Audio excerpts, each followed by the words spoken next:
In this video, I give an introduction on group assignments.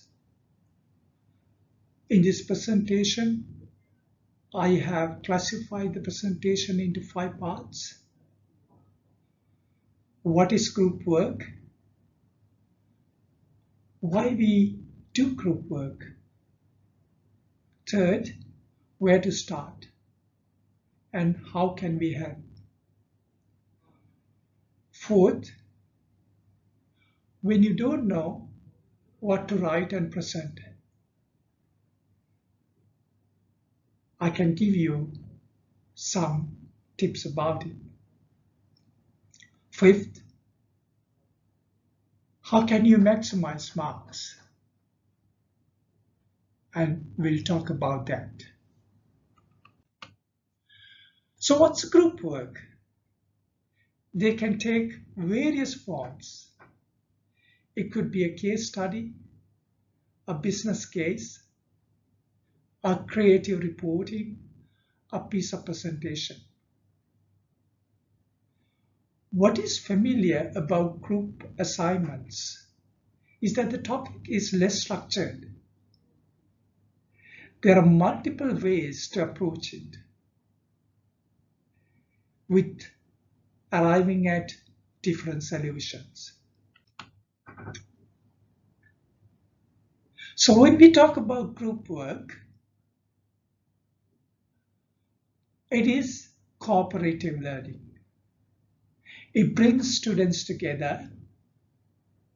It's a form of work integrated learning because employers value people who can work together. The second part is about why group work. Should it be an individual task? Humans, animals, learn through group efforts. Humans, through childhood to adulthood, they learn through group effort. In group work, there are learning tasks. Often, they're work-related. Students carry them out without direct supervision of the teaching team.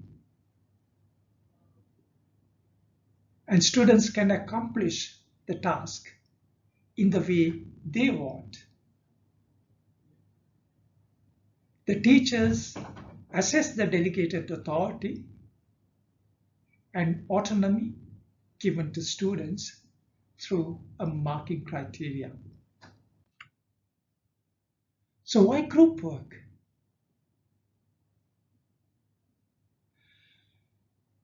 Because it's an opportunity for students to take over the teaching function.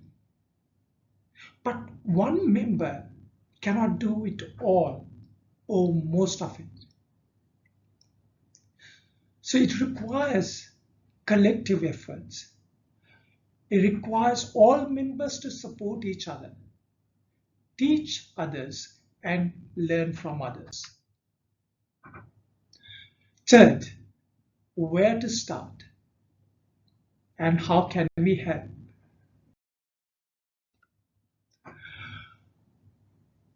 If you don't know anyone to form a group,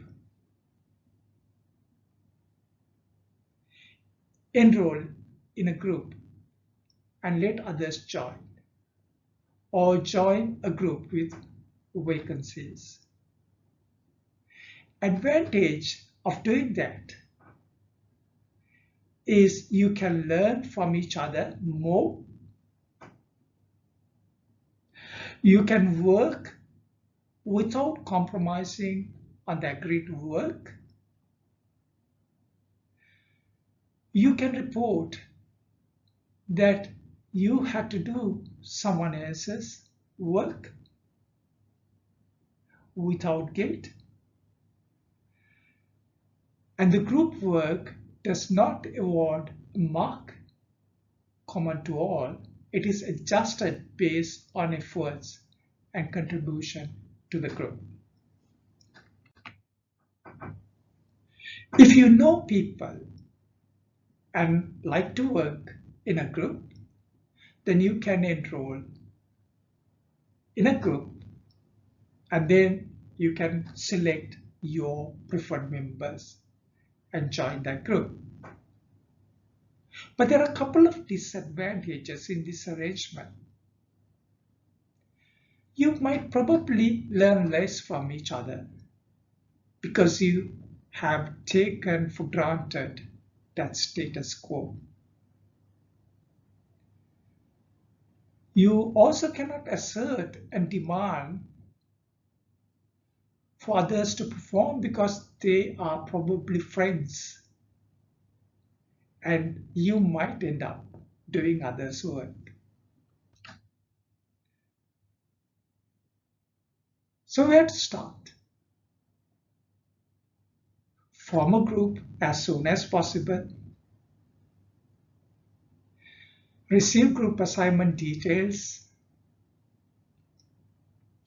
Understand the assignment questions and go through the marking criteria. Read background documents provided or referred to in the assignment. Then meet the group.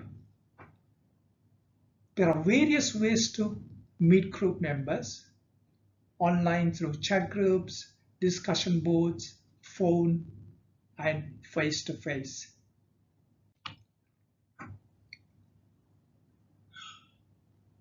When some group members do not respond, group members can have conflicting views and work practices and refuse to cooperate. Keep a log of auditable evidence of your contacts made with your group members. When you have meetings, you can audio or video record your meetings with consent if possible. Contact the teaching staff and report any group member or group members not contributing to the group as soon as possible. Please take a stand against free riders. Often, group members resolve these issues by themselves.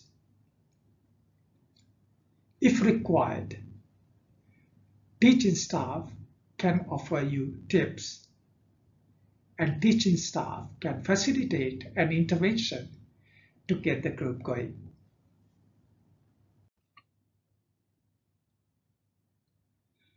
So in relation to where to start,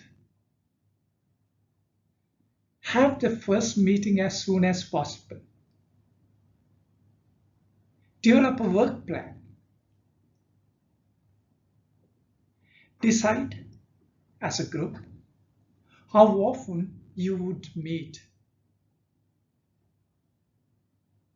Decide who is doing what. Agree that with each member and share the work.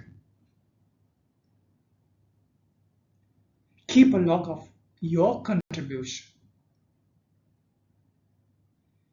At each subsequent meeting, tell others what you have learned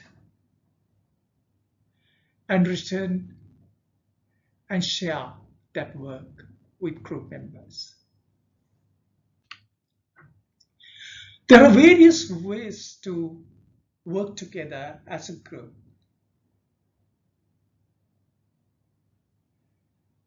But a couple of tips here is to create a plan. There could be two plans.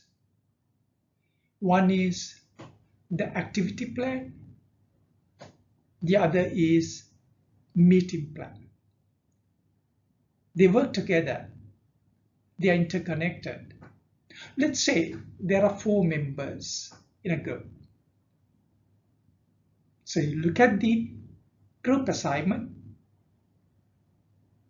After you have read all the background documents, you have your meeting and then talk about how you can allocate the task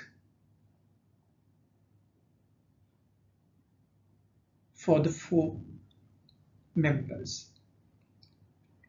So under each task, there is a series of activities that each student or each group member has to complete and outline in detail what are these activities as far as possible. And for these activities, then mark reporting dates. On those reporting dates, they could comprise meeting days, or they could comprise a date that students share their work with each other. Fourth, when you don't know what to write and present, how do you go about? For example, because group assignments are such that they are unstructured, your assignment project might lack sufficient data. And in that instance, you must estimate data. For example, you don't know the product selling price or the production cost. And if you don't know, you got to estimate it. But when you're estimating, be realistic about it. To be realistic about it, you need to obtain those estimates from sources that you can cite. For example, internet or other documents or competitors' prices. But say that in the assignment and provide references. Another instance is if your assignment is such that there are too many products to analyze, too much, that you can't do them all. Select a few, because you are in charge of your assignment. You decide what to do. And again, explain your choice in the assignment and why you made that choice. In group work, your group has taken over the leadership and accountability for your work. You decide as you like. Write and present what you want. There's a lot of space for creative scholarly thinking in relation to reporting content and structure. Please make use of it. Fifth, how can I maximize marks?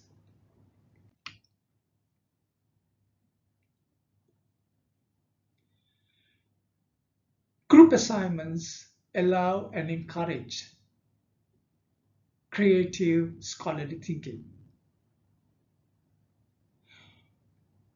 Marking criteria provides the directions to think, and it marks boundaries.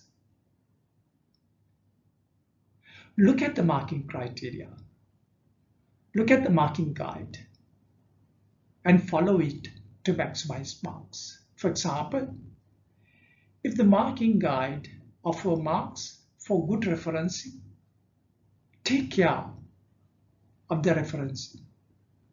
If the marking guide asks for the details of the meetings, keep a log of your meetings and provide those details.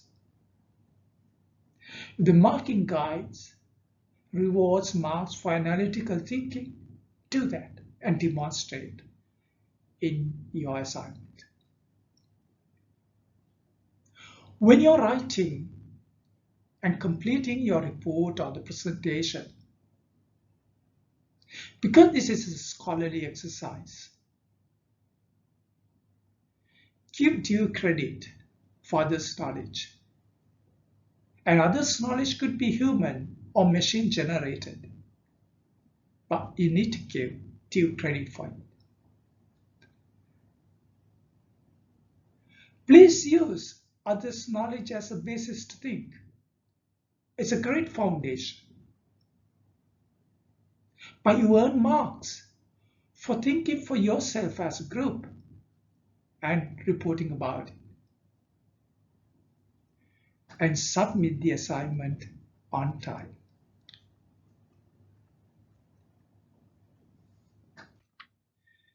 If you want to know more about it, I have provided 3 references here.